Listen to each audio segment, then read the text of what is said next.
Hello everyone, here we are. We're going to do Psalm 74. And if you remember, we are in the third book now of Psalms, which started with one of my favorite Psalms, Psalm 73. So let's get going and pick it up where we left off. This is a maskil. Remember, we don't know what maskil means, of Asaph, who was David's director of music. O God, why have you rejected us forever? Why does your anger smolder against the sheep of your pasture? Remember the nation you purchased long ago, the people of your inheritance, whom you redeemed. That would be the Jews. Mount Zion, where you dwell, turn your steps towards these everlasting ruins. Excuse me, I think I'm going to sneeze. Excuse me. Excuse me. All this destruction the enemy has brought on the sanctuary. Your foes roared in the place where you met with us. They set up their standards as signs. That would mean flags, standards.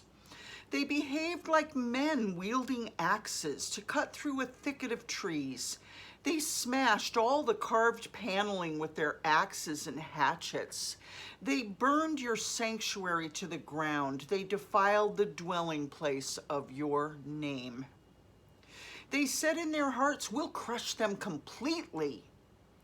They burned every place where God was worshipped in the land. Were given no signs from God. Have you ever had a period of time like that where you feel like God's just not talking and you don't get it?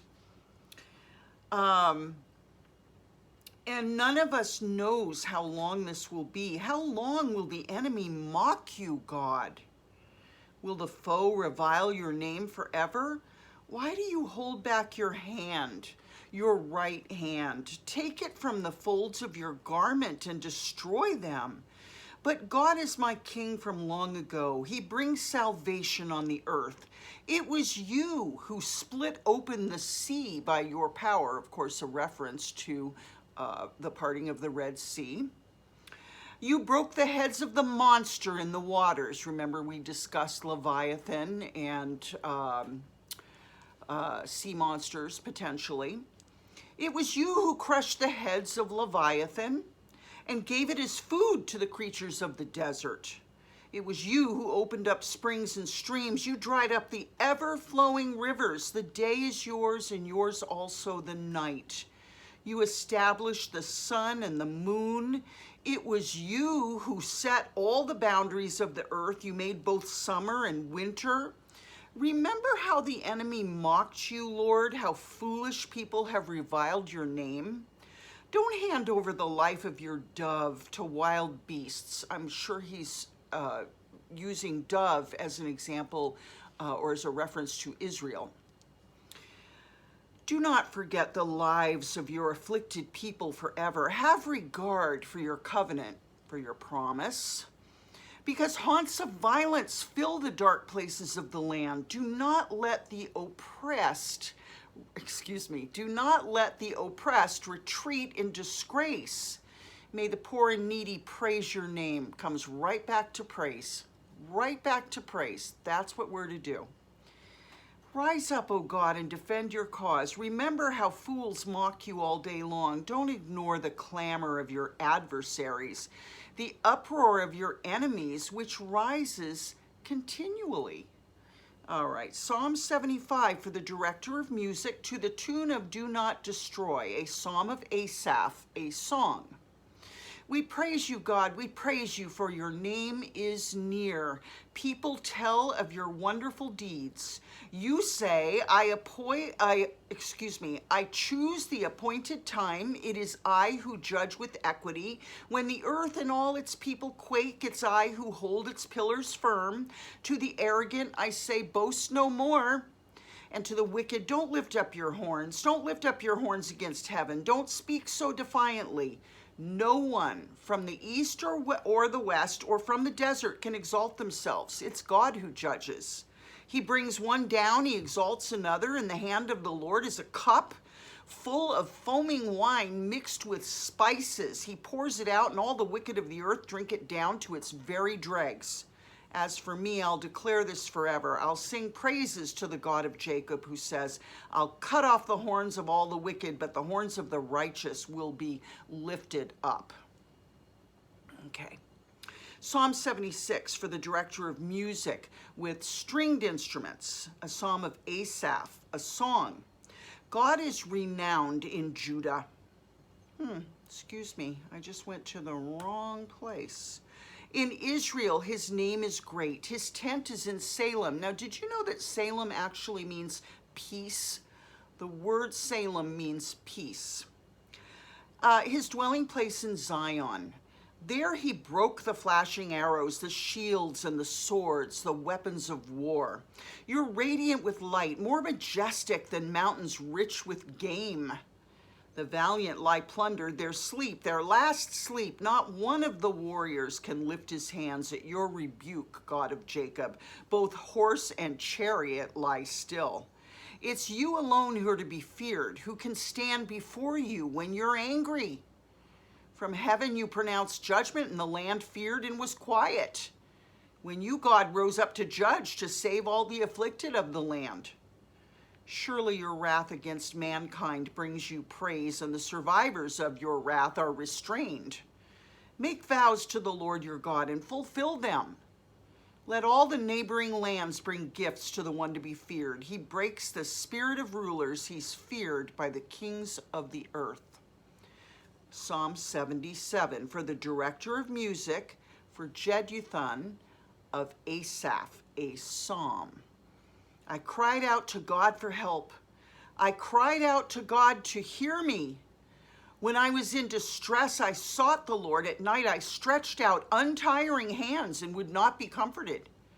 I remembered you, God, and I groaned. I meditated and my spirit grew faint. You kept my eyes from closing. I was too troubled to speak. I thought about the former days, the years of long ago.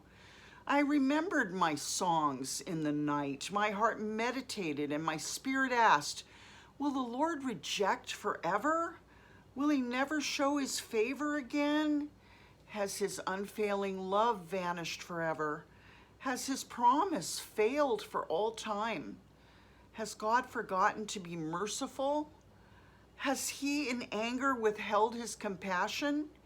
Then I thought, to this I will appeal. The years when the Most High stretched out his right hand, I will remember the deeds of the Lord. Yes, I'll remember the miracles of long ago. I'll consider all your works and meditate on all your mighty deeds. Your ways, God, are holy. What God is as great as our God? You are the God who performs miracles. You display your power among the peoples. With your mighty arm, you redeemed your people, the descendants of Jacob and Joseph. The waters saw you, God. The waters saw you and writhed.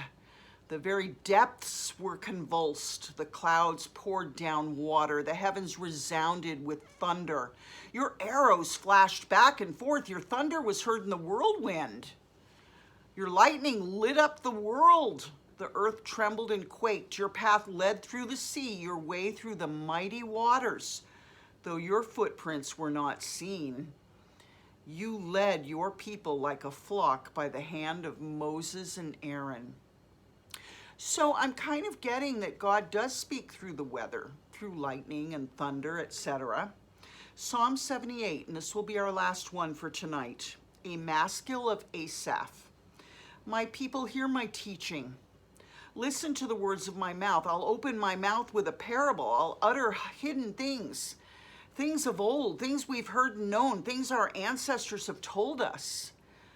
We will not hide them from their descendants. We'll tell the next generation the praiseworthy deeds of the Lord, his power and the wonders he's done. He decreed statutes for Jacob and established the law in Israel, which he commanded our ancestors to teach their children, so the next generation would know them, even the children yet to be born. And we do know the 10 Commandments, don't we? It's been handed on down. And they in turn would tell their children. Then they'd put their trust in God and would not forget his deeds. but would keep his commands. They would not be like their ancestors, a stubborn and rebellious generation, whose hearts were not loyal to God, whose spirits were not faithful to him. The men of Ephraim, though arrived with bows, turned back on the day of battle. They didn't keep God's covenant and refused to live by his law. They forgot what he'd done, the wonders he'd shown them. He did miracles in the sight of their ancestors in the land of Egypt, in the region of Zoan. He divided the sea and led them through. He made the water stand up like a wall. He guided them with the cloud by day and with light from the fire all night. He split the rocks in the wilderness and gave them water as abundant as the seas. He brought streams out of a rocky crag and made water flow down like rivers. But they continued to sin against him, rebelling in the wilderness against the Most High. They willfully put God to the test by demanding the food they craved. They spoke against God. They said, "Can God really spread a table in the wilderness?" True, he struck the rock and water gushed out. Streams flowed abundantly, but can he also give us bread? Can he supply meat for his people? When the Lord heard them, he was furious. His fire broke out against Jacob, and his wrath rose against Israel.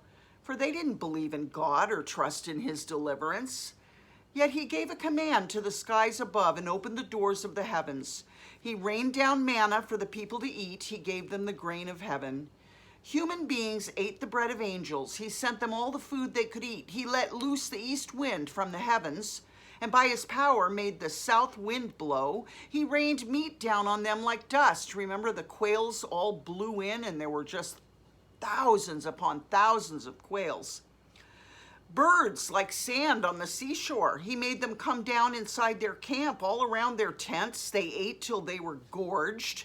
He'd given them what they craved. But before they turned from what they craved, even while the food was still in their mouths, God's anger rose against them. He put to death the sturdiest among them, cutting down the young men of Israel. Boy, there's a price to pay for not believing in God, huh? And, for the general person, the price is hell. For people, the general punishment for not believing God is hell. In spite of all this, they kept on sinning. In spite of his wonders, they did not believe. And we remember that it was accredited as righteousness to Abraham because he believed God. So even when you feel you can't believe, it will behoove you to believe anyway. It's an act of discipline. So he ended their days in futility and their years in terror. They wandered for 40 years, remember? Whenever God slew them, they would seek him. They eagerly turned to him again. They remembered that God was their rock, capital R. But God Most High was their Redeemer, capital R. But then they'd flatter him with their mouths, lying to him with their tongues. Their hearts were not loyal to him. They were not faithful to his covenant, yet he was merciful. He forgave their iniquities and didn't destroy them. Time after time, he restrained his anger and didn't stir up his full wrath. He remembered that they were but flesh, a passing breeze that doesn't return. One life, people, not reincarnation. We have one life. That's it.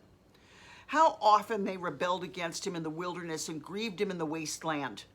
Again and again they put God to the test. They vexed the Holy One of Israel. They didn't remember his power.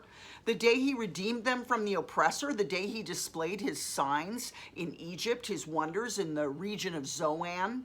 He turned their river into blood. They couldn't drink from their streams. He sent swarms of flies that devoured them and frogs that devastated them. He gave their crops to the grasshopper, their produce to the locust. He destroyed their vines with hail and their sycamore figs with sleet. He gave over their cattle to the hail, their livestock to bolts of lightning. He unleashed against them his hot anger, his wrath, indignation, and hostility, a band of destroying angels. He prepared a path for his anger. He didn't spare them from death, but gave them over to the plague. He struck down all the firstborn of Egypt, the first fruits of manhood in the tents of Ham. But he brought his people out like a flock. He led them like sheep through the wilderness. He guided them safely so they were unafraid. But the sea engulfed their enemies. And so he brought them to the border of his holy land, to the hill country his right hand had taken. He drove out nations before them and allotted their lands to them as an inheritance. He settled the tribes of Israel in their homes. He settled the tribes of Israel in their homes. But they put God to the test and rebelled against the Most High. They didn't keep his statutes like their ancestors. They were disloyal and faithless, as unreliable as a faulty bow. They angered him with their high places. They aroused his jealousy with their idols. When God heard them, he was furious. He rejected Israel completely. He abandoned the tabernacle of Shiloh, the tent he'd set up among humans.